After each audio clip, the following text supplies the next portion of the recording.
شان آپ کے پاس میں آتا ہوں، بڑا فوکس کرتے ہیں آپ آئل ٹریڈ کو، اور آئل کی ٹریڈ اس لیے بھی امپورٹنٹ ہے کہ پاکستان کا سنگل لارجسٹ جو ہمارا ٹریڈ بل ہے وہ اس میں آئل جو ہے وہ بہت بڑا پورشن ہوتا ہے، اور دنیا میں ہم نے دیکھا کہ جب کبھی بھی اس طرح کے حالات ہوئے، آئل نے ڈپ لی، آئل مارکیٹس جو ہیں وہ نیچے گریں، پاکستان کے لیے وہ اچھا ثابت ہوتا ہے، بلیسنگ اینڈ ڈسگائز ہوتی ہے۔ تو 11% مارکیٹ اس وقت ڈاؤن ہے آئل سیکٹر میں،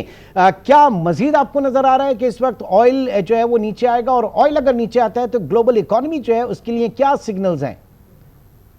جی آئل جو ہے وہ مزید نیچے آئے گا، لیکن یہ جو سارا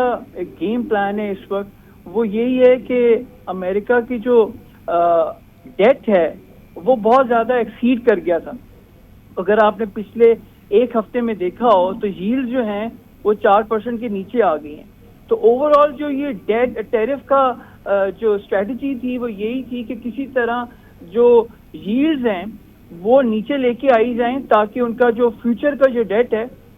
وہ کم لیول پہ فائنینس ہو، اور اوور آل جو انفلیشن نمبرز ہیں وہ مزید نیچے جائیں تاکہ فیڈ کو پش کیا جائے کہ وہ انٹرسٹ ریٹ اور لوور کرے۔ اگر آپ نے پچھلے 2 ہفتے میں دیکھی ہوگی پاول کی سٹیٹمنٹ، تو وہ کہہ رہا تھا میں ویٹ اینڈ سی والی اپروچ رکھ رہا ہوں اور شاید میں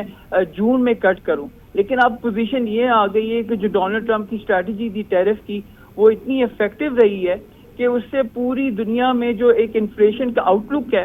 وہ نیچے چلا گیا۔ تو obviously جب انفلیشن کا آؤٹ لک نیچے چلا جائے گا تو وہ یہ ہے جو 2008 میں ہوا تھا، جب آئل پرائسز جو ہیں وہ آل ٹائم ہائی گئی تھیں اور پھر نیچے گئی تھیں۔ تو میرا خیال ہے یہاں سے آئل پرائسز جو ہیں وہ مزید اپ لیں گی، کیونکہ جب یو ایس ڈالر ویکر ہوگا، اس وقت آلریڈی ڈالر انڈیکس جو ہے وہ 5% نیچے آیا ہوا ہے ایئر ٹو ڈیٹ۔